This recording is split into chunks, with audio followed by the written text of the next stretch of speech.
Hi, everybody. Um, I just had to come on here and tell you all that my future glide already has a name and how that came to be. Um, so, the story goes that you probably know from seeing my previous, one of my most recent videos where I was talking about roaming around Nashville with Kelly, and I decided to get a tattoo. I don't know how well you can see. Where's the webcam? Yeah. So anyway, that it's a rose, and I can't even feel it very well. I'm surprised about that. I just took off the Sanoderm stuff today, so yeah. That's pretty neat, and so I just decided to name my glide Rose because I will be carrying it with my, or pushing it along with my right hand here, and so my tattoo will be clearly visible as I am pushing it along. And so the flower on my tattoo will remind everybody what my glide is called.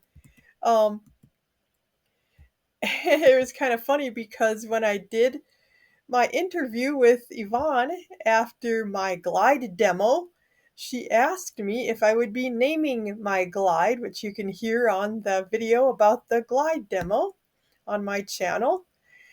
Um, but at the time, I hadn't even really given it any thought. I mean, I had known of people naming their cane and etc., but I just had never really done that. And it wasn't really anything I planned to do. But when she asked me that, I just was thinking, I don't know, maybe. And then later that afternoon is when I got my tattoo. And again, I wasn't even thinking about naming my glide or whatever. Um, but the more I thought about it, um, I was just thinking that how cool it would be if well, let me just back up and tell you the whole story. So I stayed with my brother's girlfriend Kelly while I was there because my brother, I didn't even get to see him while I was in Nashville because he was off playing music in Germany. So um, when we went to the demo, though, we sat next to James Brown, who put the glide thing. He was the one that organized it and brought the Glidance team to Nashville. Yay! Thanks, James. So you can hear that story on another video as well about how I decided to go to the demo last minute because I live in South Dakota, which is quite a ways away from Nashville. But anyway, um, so we were just wondering what is around, like what can we do after the demo is over. So he actually called Ira and asked them, um, what all is around of interest, like locations or, I mean, restaurants or stores or that type of thing. And one of the things the agent happened to mention, because James had it on speakerphone, so those of us that were nearby could hear. And anyway, the tattoo parlor was one of the things that Ira mentioned, and Kelly just kind of half jokingly asked me, "Hey Connie, you want to get a tattoo?" And she wasn't really planning on getting one herself because she already has two of them. So yeah, but I just thought, well, I don't know. That sounds like an adventure. And so yeah, then after the demo, we it wasn't very far away. That particular one though, that particular tattoo place was closed, but we Kelly looked up on her GPS and found another one that was nearby. So we took a short Uber ride, if I'm recalling all the details correctly. Um, and then we found ourselves there, and I showed you all that about the procedure and stuff. How it all worked and whatnot in my video about out and about with Kelly, and so you can check that out if you want. But yeah, so I mean, this is just so cool because when I'm out with my glide and she does something well, I can say, "Hey guys, my glide came out smelling like a rose today. Or she rose to the challenge, yada yada. So, yeah, that's why I think Rose is just a perfect name for Glide. So, that's kind of the story on that. And so I don't even know how I thought of the idea because when I was at the tattoo parlor, the guy asked me, "What do you want?" And I said, I don't know, maybe just some kind of flower or a rose or something." But yeah, it's all working out. Because I just thought that would be something basic, or that was just the first thing that kind of came to mind. But now it just seems kind of providential. Um, because I thought if I'm going to bother to do this tattoo thing, I want it to be visible. I'm not just going to put it somewhere where nobody will ever know I have one. What's the point of that? Going through that pain, although it really wasn't that painful. So anyway, with I was going to have it like more on my hand at first, but he recommended that up on my arm would be a little bit better or easier or whatever. Maybe less painful, I don't know. But anyway, so that's where it ended up. And I'm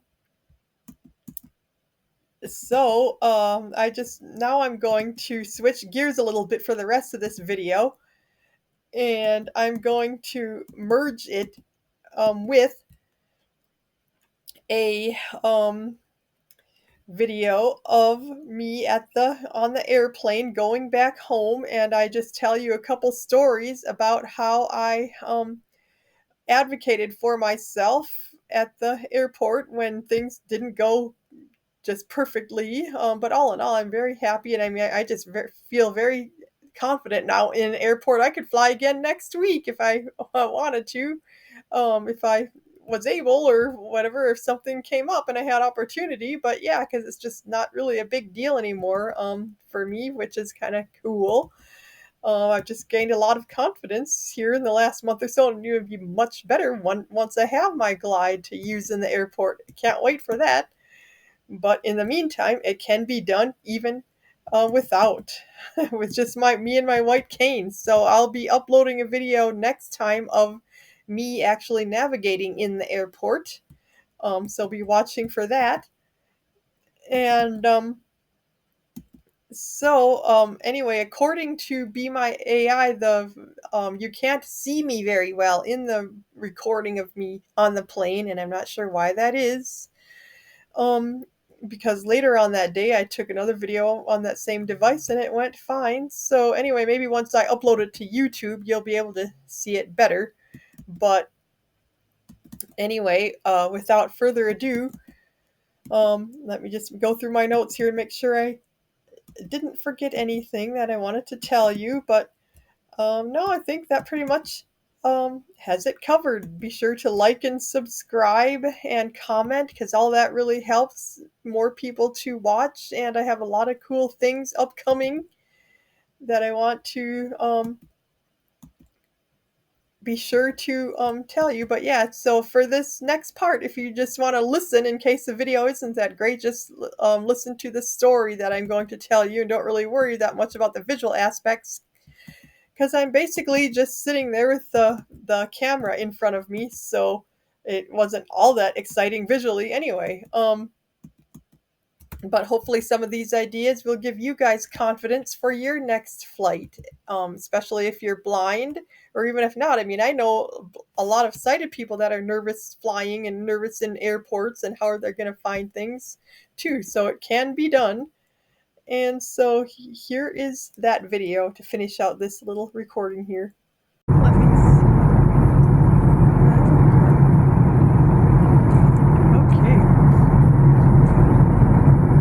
Okay, I hope I'm recording you guys. I don't know if my face is in frame, but if it isn't, I guess you'll just have to deal with it. But I'm just using my phone at the moment, so you can actually see me instead of just looking through my glasses view. We are about to land in Denver. I am on my way home after a great trip to Nashville, which you have doubtless heard about in my previous videos, and if you haven't, you need to go and check them out. I did a demo of Glide, or I went to their demo days and got to check out Glide for myself, which is the game-changing mobility device that will hopefully be coming out sometime next year that you can use if you wish. It's another option instead of a cane or a guide dog. This is something that you would push in front of you, and it can guide you around obstacles seamlessly, and it can tell you what's around you, like a street, a bench, an elevator, a door, a street, and it can tell you how to find those things, and you can program routes into it, and you can walk at your own pace, and you can, what else? You follow somebody else. They can put like a beacon thing in their pocket or purse, and then you can just follow them, like if you're in a busy restaurant or whatever. So yeah, basically I can't say enough about Glide, and I have done several videos about them already, but it was so great to be able to actually check out one. And the one I checked out was just a prototype, so it wasn't the final version yet, and the demo walk was very short, at least a lot shorter than I would have preferred, but it was pretty much what I expected because there were a lot of people that wanted a chance.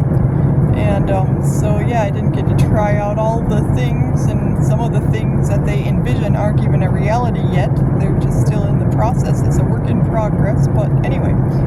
So you have to check out that video about the Nashville demo day, and then the one about the shocking thing I did while I was with my brother's girlfriend, Kelly. So it's all her fault, so you can blame her for corrupting me and getting me over to the wild side. I had like 4 margaritas during my weekend, and I usually don't drink any alcohol. And what else did I got a massage for the first time, and yeah, so all that is on other videos. So, and then there's also Katie's story that you don't want to miss as well. When we visited her house, she is a remarkable individual too.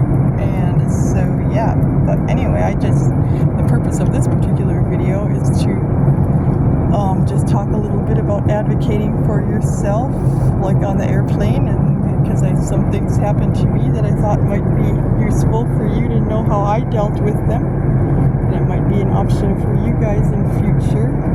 And I might also put on this same video me getting off the plane with Ira's help, and I think I'll use Ira because they're just more efficient, I'm sure. But when I get to the place where I'm going to go, I'll probably call a volunteer to like tell me what's around, because I have plenty of time before my next flight, so several hours, so I should be able to like have them help me find a vending machine or whatever else I might want to just look at and know my surroundings better or whatever.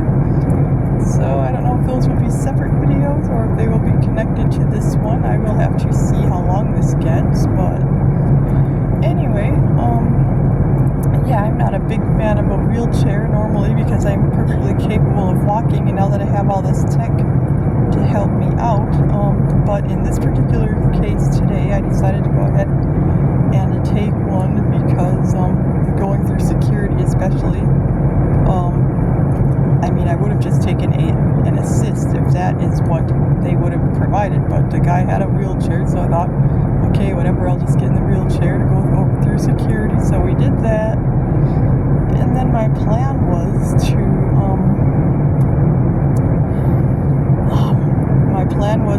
then call a Be My Eyes volunteer, because I was still like an hour early once I got to my gate and everything, so I was going to have the volunteer direct me to a seat, like a regular chair where there would have been more room, so I could have gotten out of the wheelchair and stuff. But then I got distracted with like updating my phone and checking my emails and texts and notifications and yada yada yada. So then it was starting to get very crowded in the terminal by this time, because their plane was going to leave in a few minutes, so I didn't really think it paid for me to get out of my wheelchair at that point. So I just, though, when they said, okay, you can pre-board if you're disabled, and nobody was there, an assist person wasn't there to help me or whatever, so I called Be My Eyes, but it's, what did it say? No connection or whatever, and I tried it several times, which is so weird, because then once I got on the plane, I tried it again, and I got a volunteer without any issue, so I don't know why it would work on the plane and not outside the plane, but whatever. So, anyway, so then I just said in a very loud voice, could anyone help me to find where I should go to pre-board? And a couple seconds went by, and then this nice lady answered, and she said, would you like to take my arm? And I said yes, and she didn't work for the airport or anything, but she just offered to help, which was very cool. And then she brought me to the counter, and the person said at the counter, they asked if I wanted to wait for an assist person.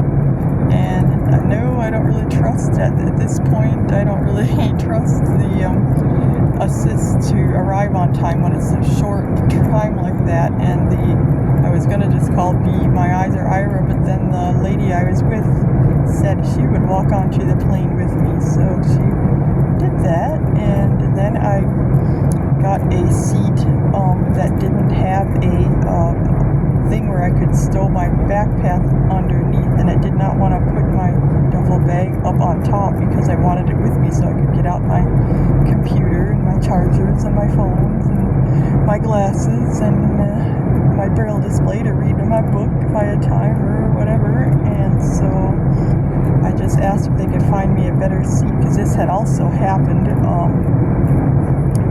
on the way here as well. So this is something I'm going to have to be sure to tell United about in future, that I will need not only a window seat, but not a seat that's right up in front, because they, like the ones right behind first class, they don't allow you to put anything underneath. So yeah, but both times they were able to find me another seat, fortunately, that was also a window seat, and that I could store my bag underneath. So yay, and I also got the row to myself, which is cool again. And so now when I get out, I'm gonna put the arm up for the seat beside me, so that I can just slide over and then put my duffel bag on one seat, and that'll make it much easier to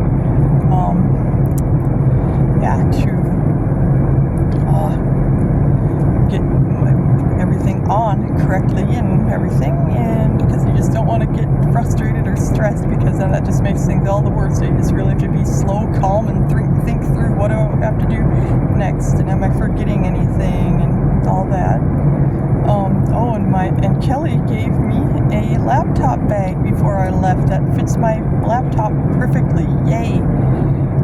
Because one of my laptop cases at home is not small enough now that I have a bigger computer, and the other one is it does fit it, but it's way too thick and bulky, so like I couldn't have taken it on this trip, because I'm only allowed one bag, literally, so I have to put everything in my bag. But this one that she gave me, it fits it, and it's very thin, so it still fits inside my duffel. So that's very awesome.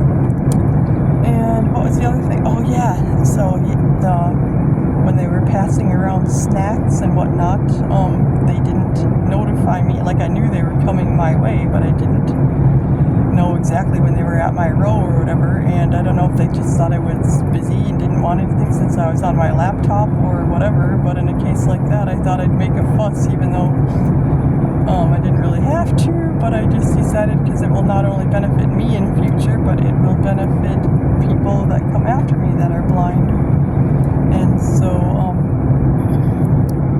then a few minutes later, the stewardess was coming by to throw away trash, and I just asked her, were you guys, I said, ma'am, when she was close to me, I said, were you guys passing out pop and snacks earlier? And she said, yes. And I said, oh, could I have something? What all do you have? And so then she read me all the options and stuff, and then I made my selection, and then she even gave me 2 cookies, so I don't know if that was to compensate for the fact that they hadn't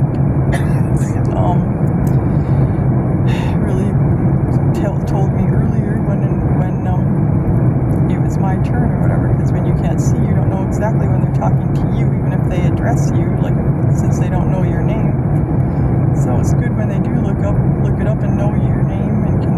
you that way, or else like touch you on the shoulder or something to indicate they're talking to you.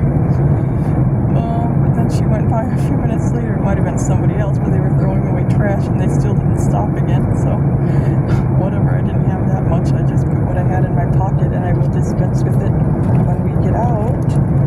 But yeah, that's been my experiences so far. And now I'm gonna get ready to get my glasses on and everything and call Ira and get ready to hopefully have an interesting recording that I can show you of getting to my next gate. To see if I should be getting a text soon that will tell me what my gate is.